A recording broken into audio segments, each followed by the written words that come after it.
C D. क्या आपको लगता है शासन करना आसान हुआ होगा?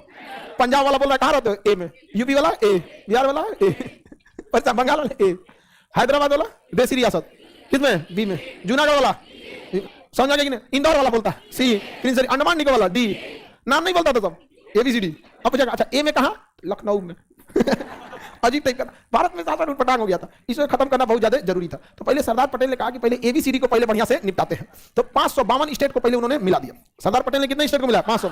इसमें उनका साथ दिया VP मेनन, सरदार पटेल और VP मेनन, सरदार पटेल और VP मेनन। तो सरदार पटेल और VP मेनन की जिम्मेदारी दी गई थी। अंग्रेज देखिए कितना चोट्टा खचरा था सब। देश जब आजाद हुआ सब ना, पाकिस्तान बना दिया और भारत बना दिया तोड़ के अलग। उसके बाद भारत के बचे राज्यों को कहा कि आप 552 लोग के सामने 3 ऑप्शन, या तो पाकिस्तान चले जाइए, या तो भारत में रहिए, नहीं तो अपना देश बना लीजिए। प्रसादी बनी ले भारत को, जितना मन उतना ले जाइए। सरदार पटेल आए, सबको लेटर लिख के भेजे, भारत में मिल जाइए, आपकी हर चीजों को माना जाएगा। कुछ लोग नाटक किए तो भारत, किसी लोग को हल्का सा धमकाया उमकाया तो मिल गया सब। कुछ थे लोग जैसे सिंधिया सब, महाराष्ट्र मराठा साम्राज्य का ही टुकड़ा भागे सिंधिया, वो हमें किस पे मिलेंगे, हमारा धन दौलत हमारा बचा रहना चाहिए। सरदार पटेल ने कहा ठीक है, देखो पूरा राज्य तो नहीं दे सकते, पर्सनल जिस महल किला में रहते हो वो तुम्हारा रहेगा, वो हम कभी नहीं लेंगे। आज भी सिंधिया, ज्योतिरादित्य सिंधिया का महल है, तो उन्होंने कहा कि हम आपके क्षेत्र में मिला लेते हैं, रह जाओ। राजस्थान में आज भी उदयपुर के राजा हैं, उनका आज भी बचा हुआ है। तो उन्होंने सही से साइन कर लिया कि हाँ मैं स्वेच्छा से भारत में मिलना चाहता हूं, बदले में हमें क्या रहेगा। तो सरकार ने भी कहा कि भैया देश आजाद हुआ, विकास पे ध्यान देंगे कि एकदम थोड़ा सा लड़ते रहेंगे। चल भाई तुम एक महल लेना रख लो यार, एक देश के लिए इतना सा महल क्या मायने रखता है, बवाल तो नहीं लेना है ना। कश्मीर वाला तरनाने लगा राजा हरि सिंह, अपन देश रहो। सरदार पटेल का गिरे भैया तो कुछ चल जाएगा, घर का लोटा थरिया बेचा जाएगा, मान जाएगा ना, ऐसे कैसे होगा। लॉर्ड माउंटबेटन बोला है कहीं भी रह सकते हैं, हमारा अपना चुनाव चिन्ह, हमारा अपना देश का झंडा रहेगा बकुला।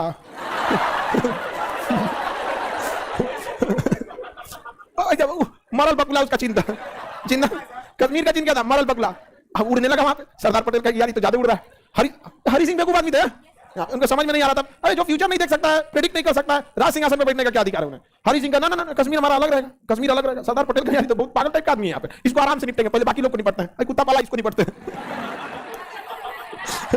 जूनागढ़ वाले से कहा भाई क्या करना है तुम्हारा? देखिए ऐसा है कि हम पाकिस्तान जाना चाहेंगे, अभी हमारी जिन्ना से बात हो गई है। सरदार पटेल का सुन बता रहे हैं, पाकिस्तान जाएगा किधर से? सड़क से ना, यहाँ की जनता मार के तुम्हारा माथा फोड़ देगी। जनता से उन्होंने रेफरेंडम करा लिया, जनमत संग्रह, कहां रहना चाहते हो? जनता ने कह दिया भारत में रहना चाहते हैं। रेफरेंडम दिखा दिया किसको? राजा को। राजा भाग गया पाकिस्तान। अब अपने सिपाही को फोन किया कि देख कुछ मिले न मिले, हमारा 250 कुत्ता छूट के ले लो। उसका कुछ नहीं गया, बस कुत्ता गया। सरदार पटेल भी हंस रहे थे, कैसन कैसन पागल पाकिस्तान गया, राज्य गया, चिंता नहीं, 250 कुत्ता ना छूट जाओ। सरदार पटेल ने रेफरेंडम करा लिया। रेफरेंडम मतलब है जनमत संग्रह। कहा कि एक काम करिए आप चले। यहां एक स्थिति देखिए, यहां के राजा मुस्लिम थे, यहां के राजा मुस्लिम, लेकिन जनता हिंदू थी, जनता हिंदू। कश्मीर में ठीक उल्टा था, राजा हरि सिंह हिंदू थे और जनता क्या थी? मुस्लिम थे। दोनों का सिचुएशन अलग। सरदार पटेल जो थे नेहरू को कहे, नेहरू जी कहे उनको, पटेल जी आप बाकी के 552 को देखिए, कश्मीर से हम देखते हैं क्या संभावना है। जो हरि सिंह जो था ना, शेख अब्दुल्ला उसका प्रधानमंत्री था, उसकी बात बहुत मानता था शेख अब्दुल्ला। हरि सिंह के चाबी किसके पास थी? शेख अब्दुल्ला। नेहरू को लग गया कि शेख अब्दुल्ला बहुत खतरनाक टाइप का आदमी है, तो इन्होंने कहा कि काम करिए बाकी को मिला लीजिए। तो सब मिल गया, इसका तो काम हो गया, कुत्ता पहुंचा दिए इसका। अब हैदराबाद को निपटते हैं। तो अभी जो तेलंगाना दिख रहा है ना, पहले उतना बड़ा हैदराबाद था। सरदार पटेल ने हैदराबाद के निजाम को कहा एक काम कीजिए, आप भारत में विलय कर लीजिए। तो उन्होंने कहा कि मैं मर जाऊंगा लेकिन भारत में नहीं विलय करूंगा, अगर हैदराबाद को लेना है तो मेरी लाश से गुजरना पड़ेगा। तो पटेल ने कहा इसमें कौन सा बड़ी बात है? ये नेताओं की एक भाषा होती है, पहले मेरे ऊपर से जाना, चल जाएगा तुम्हारे ऊपर से, क्या दिक्कत? कौन सा चीन का दीवार लेकिन ना चढ़ पाएगा उस पर? लास्ट से गुजर। सरदार उसने कहा कि भाई हैदराबाद का निजाम का यार आदमी तो डरता ही नहीं है, इसलिए ना लौह पुरुष नाम रखा गया। वो कह रहा है कि लास्ट से गुजरना पड़ेगा, कोई बात नहीं आप जब बताइए हम गुजर जाते हैं। हैदराबाद के निजाम के पास पूरी तरह से अपनी फौज थी, बहुत पैसा था हैदराबाद के निजाम। गोलकुंडा कोहिनूर हीरा ऊपर यहाँ से निकला तो उसी के एरिया से, हालांकि वो पहले निकला था काकतिया वंश के में, तो गोलकुंडा हैदराबाद का एरिया काफी विकसित था। सरदार पटेल ने कहा कि क्या करेंगे, ये चोट्टा फोन कर दिया यूएनओ में, क्योंकि यूएनओ की स्थापना 1945 में हो गई थी, आई तांडव सब चल रहा था 1947 में। अब यूएनओ में फोन कर दिया कि देखिए यूएनओ का संविधान, यूएनओ के संविधान को चार्टर्ड कहते हैं, जर्मनी के संविधान को वाइमर कहते हैं, समझा गया कि नहीं गया? बाकी को कॉन्स्टिट्यूशन कहते हैं। तो यूएनओ का रूल है कि कोई देश यदि अपना स्वतंत्र निर्णय लेना चाहता है तो ले सकता है। और अंग्रेज कह के कहते हैं कि अगर देसी रियासत जो प्रिंसली स्टेट है जहां रहना चाहती है स्वतंत्र, तो यूएनओ में लिख के गया कि देखिए हमारा हैदराबाद है और अंग्रेज हमसे बोल के गया लॉर्ड माउंटबेटन कि आप जहां रहना चाहे रह सकते हैं, समझा कि नहीं गया? अब ये सरदार पटेल हमारे ऊपर सेना की कार्रवाई करना चाहते हैं, लेटर भेज दिया कहां पे? यूएनओ। यूएनओ स्टिक ले लिया, एक्शन ले लिया यूएनओ।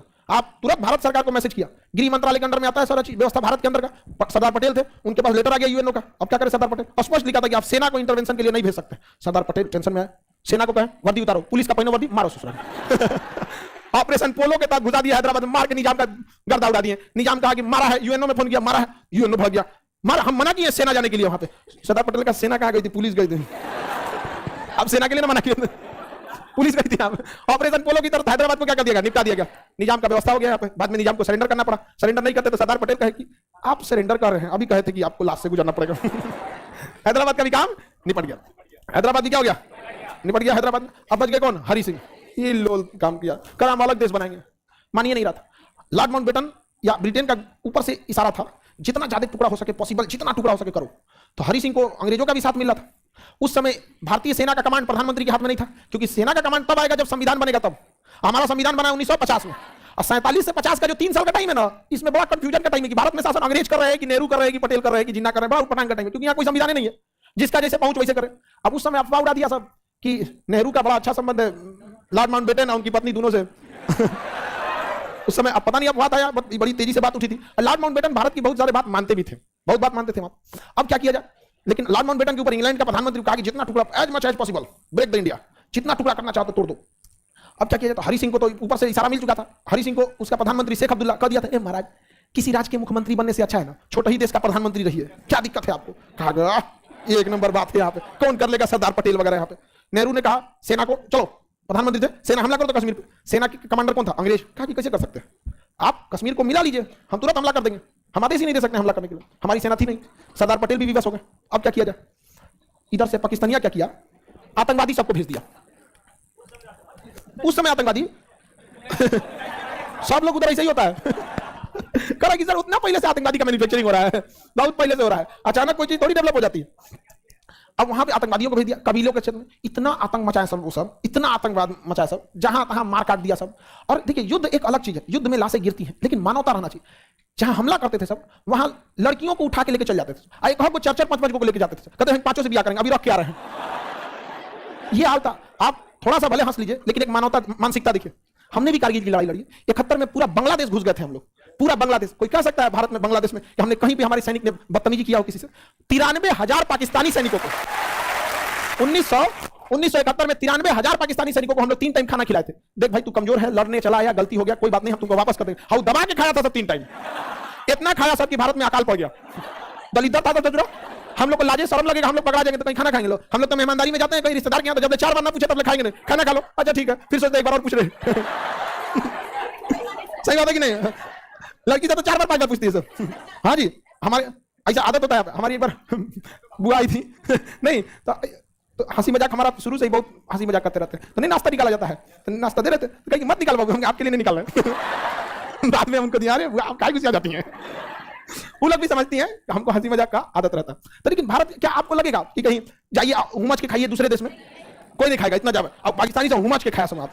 अब देखिए यहाँ पे जब ये कबीला वाले घुस गए सब और इतना एरिया कब्जा हो गया, इतना एरिया कब्जा हो गया, तब हरि सिंह का होश आया कि बबुआ जितना जल्दी साइन करना है कर लो, और अगर विलय पत्र पर साइन नहीं कर पाते हो कोई ठीक नहीं, तुम्हारे घर का बहन बेटी उठा ले जाएगा सभी कबीला वाला। हरि सिंह तुरंत साइन किए, सिग्नेचर ऑफ एनेक्सर पे, वहां पे विलय पत्र पे साइन किए कि मैं कश्मीर का राजा हरि सिंह भारत में विलय करने के लिए हस्ताक्षर करता हूं। जैसे हस्ताक्षर हो गया, अब सेना पूरी तरह जाने के लिए तैयार थी। यहां बलूचिस्तान के, पहले भारत था इधर, भारत तो पाकिस्तान एक ही था पहले। यहां बलूचिस्तान रेजिमेंट में एक बहुत ही काबिल अफसर थे, ब्रिगेडियर उस्मानी। तो उनका भले बलूचिस्तान रेजिमेंट में थे, तो बलूचिस्तान रेजिमेंट तो 1947 के बाद में बना जी।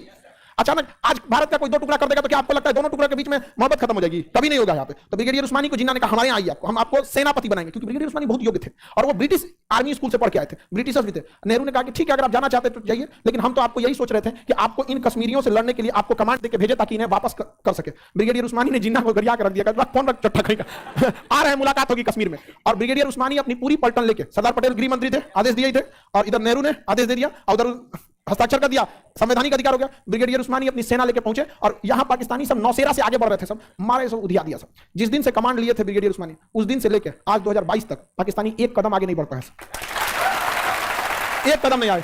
हालांकि नौसेरा में ब्रिगेडियर उस्मानी के ऊपर तोप का गोला गिर गया था, तोप का सीधा गोला गिर गया वहां पर, उनको वहीं पे सही शहादत हो गई थी। बाद में उनकी लाश को, पार्थिव शरीर को दिल्ली लाया गया, उनको बहुत सम्मान दिया गया। वो भारतीय सेना के इतिहास में ऐसे कई सेनापति गुजरे हैं जिन्होंने अपनी बायोग्राफी लिखी, उसमें उस समय के जितने तत्कालीन सेनापति थे उन्होंने कहा था कि यदि ब्रिगेडियर उस्मानी यदि शहीद नहीं हुए रहते तो वो आजाद भारत के पहले मुस्लिम सेनापति होते। तो पाकिस्तान जिस नींव पे रखा था कि मुसलमान इधर हिंदू उधर, वो शुरुआत में ही दिखा दिया गया था कि यह कभी नहीं हो सकता। और आज भी ऐसा नहीं है हिंदुस्तान में, बस थोड़ा सा ही मशरूम जो नेता है सब ना, ये समझ जाए सब यहाँ पर, ये अंग्रेजों से कम थोड़ी है सब, अंग्रेज से भी खतरनाक है सब यहाँ पर। उसका ना ये डेल्टा वेरिएंट है सब। अंग्रेज तो कोरोना था, फर्स्ट वेव था, नेता सेकंड वेव है सब, समझ आ गया कि ना? इसका वैक्सीन भी नहीं, बूस्टर डोज लगना पड़ेगा। और यही एरिया क्या कहलाया? पीओके, पाक ऑक्युपाइड कश्मीर। अब बताइए, इसमें सबसे भयंकर गलती आप हरि सिंह का नहीं मानते हैं। सेना कैसे जाती जब तक हरि सिंह ने साइन नहीं किया था? अब हरि सिंह को समझ में आ रहा होगा, कितना बढ़िया सिंधियों को अपना महल मिल गया, राजस्थान वालों को मिल गया, बढ़िया से रहो, इसको मिल जाता ना, अपन देश बनाएंगे, बनाओ। सरदार पटेल, उसके बाद यूएनओ कूद गया, यूएनओ नया नया बना था उस समय, सरदार पटेल, नेहरू, ये सब वकील थे और बड़े बड़े वकील थे। इन्हें लगा कि यूएनओ इस मामले को सुलटा देगा। आज हमारे पास 70 साल पुराना यूएनओ है, हम जानते हैं कि इसको अगर यूएनओ में आप मुकदमा कीजिएगा तो 100 साल बाद ही कोई रिजल्ट आएगा, लेकिन उस समय तो कोई नहीं जानता था। इनको लगा नेहरू को निपटा लेंगे, सरदार पटेल भी वकील, इनको भी लगा कि हम क्या करेंगे, निपटा लेंगे, लेके चल गए मुकदमा कहां पर? यूएनओ। अब आप कहेंगे कि युद्ध क्यों नहीं हुआ? युद्ध कर सकते थे, लेकिन कश्मीर पूरी तरह से पहाड़ी एरिया, वहां युद्ध करना काफी खर्चीला आता है। और जब देश आजाद होकर गए थे लोग, तो देख रहे हैं कितना बिखरा हुआ था, कुछ संसाधन नहीं थे। हमारे सैनिकों के पास बूट नहीं था, पीट करने वाला पिलक का जुतवा नहीं होता है, कैनवास का कपड़ा का, वो था हमारे सैनिकों के पास। तो काफी चीजों को सोच समझ के डिसीजन लेना पड़ता है, होता है कि नहीं होता? हालांकि कश्मीर डिसीजन हमारे लिए एक बहुत ही दुखद था यहाँ पे, जिसके लिए कई चीजें जिम्मेदार थी। जिन्ना की अति आक्रामक नीति थी, हरि सिंह का डिले करना था, अंग्रेजों का प्री प्लान था, माउंट बेटन कुछ बोलता था, ऊपर से आदेश कुछ आता था, तो हम लोग एक चक्रव्यूह के क्या हो गए, शिकार हो गए यहाँ पर। अब कश्मीर में जब हुआ तो हरि सिंह ने साइन करने के समय एक शर्त रख दिया, किसके कहने पे? शेख अब्दुल्ला का, कि हम साइन करेंगे एक ही शर्त पे कि हमारे लिए एक अलग से व्यवस्था होगा। तो नेहरू ने कहा कि भैया पहले साइन तो कर, ससुरा तो नहीं, तो साइन कर के चक्कर में घुसते चला रहा, पूरा कब्जा कर लेगा तो साइन करेगा? हाँ, जब पूरा कब्जा कर लेगा तो तुम साइन करके क्या करेगा? तो हम लोग की मजबूरी थी, आनंद फानंद में हमने क्या कर लिया, स्वीकार कर लिया। उसी में छोटा जोड़ा 370, कहा कि हम अपना कानून 370 में ले आके मैच करेंगे, और वहीं ले आके 370 को जोड़ दिया। पहले उस समय साइन हो गया, जोड़ा। अब आगे जब 370 पढ़ाएंगे तो आपको डिटेल से पढ़ाएंगे, अभी आप रफली समझिए। वहीं जोड़ दिया गया कि भारत का सभी कानून 370 पे नहीं लगेगा। लेकिन भीमराव अंबेडकर साहब पहले से एक संविधान जोड़ के रखे थे भारत के संविधान में, पहले से, कि कोई भी राज्य संघात्मक व्यवस्था का पालन करेगा, अपने शासन अच्छे से करेगा। यदि वहां कोई सरकार नहीं है तो राष्ट्रपति हस्तक्षेप कर सकते हैं। 2019 में वहां आपस में गठबंधन की सरकार टूट गई थी, वो कहती थी हम बनाएंगे हम बनाएंगे, इनको पता नहीं रहा अंबेडकर साहब मास्टर चाबी छोड़ के गए हैं। जब वहां सरकार है ही नहीं है तो राष्ट्रपति हस्तक्षेप कर सकता है, और राष्ट्रपति हस्तक्षेप करते सबसे पहले उड़ाया 370। समझ आ गया कि ना? तो जिस समय 370 जोड़ा गया, या आज से 5 साल पहले जब से 370 हटा नहीं था, किसी को लगता था 370 हट जाएगा? नहीं हटेगा। हालांकि 370 के प्रावधानों को हटाया गया है, 370 कभी नहीं हटेगा, क्योंकि 370 ही कहता है कि जम्मू कश्मीर की सीमा भारत की सीमा है। 370 हटा देंगे नहीं हटा देंगे, भारत से कट जाएगा वो। उसके जो विशेष प्रावधान थे ना, प्रावधान को राष्ट्रपति ने क्या कर दिया, हटा दिया। राष्ट्रपति ने हटा दिया वहां पे, बहुत हटाने के बाद पूरी सेना भर दिया गया। सेना भरने के बाद कोरोना आ गया, मामले दब गया। ये बात हकीकत देखिए, कोरोना में 19 में आया था, 6 महीना तो हम लोगों ने दबा के भर दिया सैनिक। अगस्त 2019 में ही हटाया गया था 370, मानसून सत्र में। 6 महीना बाद आ गया कोरोना, 6 महीना तो दबा के पूरी सेना भर गया था, और उस समय इंटरनेट काट दिया गया, सब काट दिया गया, चलाओ पत्थर कुछ बाहर नहीं आने वाला है, वहीं पे मरे पूछा यहाँ पर, पूरी सप्लाई रोक दी गई थी। तब तक आ गया क्या चीज? हाँ, कोरोना आ गया। कोरोना ने 2 साल तक एक नया इतिहास जोड़ दिया यहाँ पर, अलग हो गया व्यवस्था, अब कहीं कुछ नहीं होता। कश्मीर के लोगों को भी हम तो कहते हैं कि एक बार कश्मीर को 6 महीना के लिए टूर पे भेजना चाहिए, लाहौर वगैरह में। उसके बाद भारत में आएंगे तो कभी नहीं कहेंगे यहाँ से जाना चाहिए। आगे बढ़े। सरदार पटेल ने कितना पापड़ बेला दिख गया, 552 राज्य आराम से मिल गए थे, यही 3 को खचराई किया था। ये वो कुत्ता वाला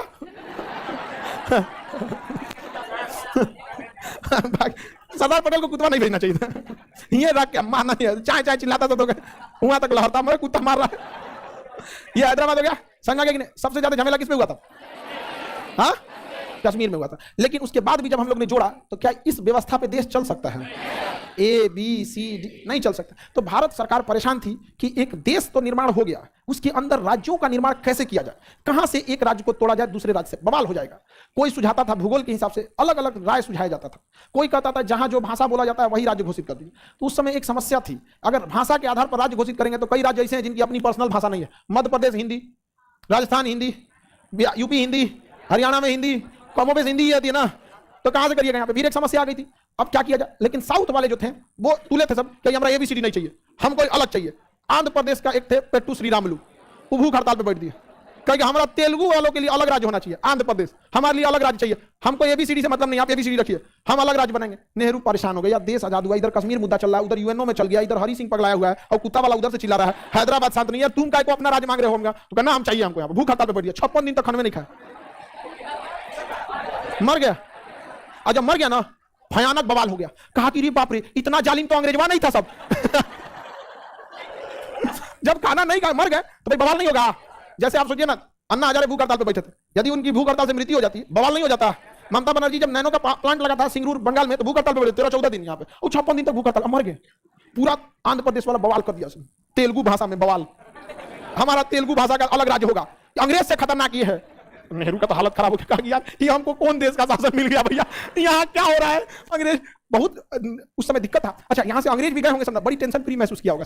भारत वाला कम दिमाग नोचा था उस समय, अलग अलग राज्य में अलग अलग नोचाया था, पिटाई किया था सब, और मैं सुधराने वाला भी था, तारीफ करने वाला भी था, ले जाके पीटीओ देता था सब।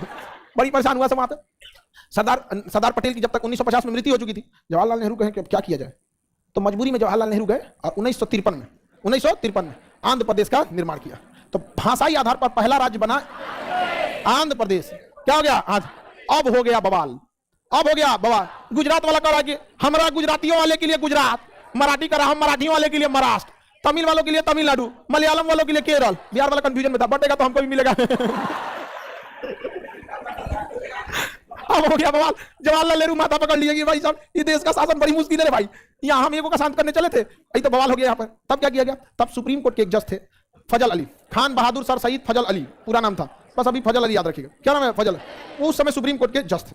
उनके जवाहरलाल नेहरू कहा कि देखिए आप कुछ ठोस कदम उठाइए, ये अलग अलग मांग कर रहा है, कल को कोई कहेगा कि हमारा हाई राज्य है, राज्य के आधार पर आपको अभी लगता होगा विभाजन कर दीजिए, सही है, लेकिन सोचिए अगर ये मामला तूल पकड़ लेता तो बिहार में 3 अलग अलग बड़ी भाषाएं हैं। साउथ में जाइएगा आरा बक्सर साइड में, और इस में भोजपुरी, ऊपर देखेंगे तो मैथिली चल जाएगी, भागलपुर के समय अंगिका। तो अगर भाषा के आधार पर मामला तूल पकड़ता है तो हर क्षेत्र का कोई नेता खुद को फेमस होने के लिए भूख हड़ताल पर बैठ जाएगा। नहीं समझा? तो एक प्रधानमंत्री के पद पर बैठ के आप कोई डिसीजन एक झटके में नहीं ले सकते, क्योंकि ऐसे ही देखिए ना, भारत में ऐसा थोड़ी है कि एक राज्य में एक भाषा बोली जाती है, एक के राज्य में कई भाषा बोली जाती है, हर 40 किलोमीटर बाद भाषा बोलने का टोन बदल जाता है। समझा कि नहीं? क्या सिवान वाला भोजपुरी अलग बोलेगा, आरा वाला भोजपुरी अलग बोलेगा, आरा वाला खाना खा लिया रे, खाना खा लिया, उधर खाना खा लिया, हम के ना खाया पे सिवान का कोई, तो ऐसे ना सिवान की भोजपुरी अलग है, हम के ना खाए, उधर आरा में हमने क्या नहीं खा लिया। तो बताइए कैसे कोई डिसीजन अचानक ले सकते हैं? तो फजल अली को कहा गया, तो फजल अली अपने हिल गए, अरे बाप रे बाप बड़ी बवाल। फजल अली ने 3 साल का समय लिया, कहा कि हमको 3 साल का समय दीजिए। तो नेहरू ने घोषणा कर दिया, जवाहरलाल नेहरू ने, कि सारे लोगों की मांगे पूरी होंगी, गुजराती भाई अभी, मराठी भाई सब लोग शांति से रहिए। हमने सुप्रीम कोर्ट के जज फजल अली को आयोग बना दिया है, जैसा वो कहेंगे उसी हिसाब से होगा। 3 साल का समय लिया जाता है। 3 साल तक गहन अध्ययन के बाद फजल अली ने कहा कि भाषाई आधार पर राज्यों का गठन होगा, गुजरात वालों के लिए गुजराती वालों के लिए गुजरात, मराठी के लिए महाराष्ट्र, लेकिन शर्त यह रहेगा कि उन्हें स्वीकार करना पड़ेगा कि जिन्हें गुजराती आए या गुजराती ना आए, गुजरात में बसने के लिए गुजराती भाषा अनिवार्य नहीं होना चाहिए। महाराष्ट्र का निर्माण मराठी भाषा पे इसी आधार पर होगा कि मराठी आए या मराठी ना आए। आप इस पर सवाल नहीं उठा सकते। सारे राज्यों ने स्वीकार किया, हमारी समस्या ही खत्म हो गई यहाँ पर। और तब फजल अली आयोग ने 1956 में अपनी रिपोर्ट दिया। उस हिसाब से कुल 14 राज्य बने। ABCD समाप्त। क्वेश्चन पूछा था किस आयोग की सिफारिश पर भारतीय सरकार ने ABCD राज्यों का गठन खत्म किया था? फजल अली। पहली बार राज्यों का पुनर्गठन किस आयोग से? फजल अली।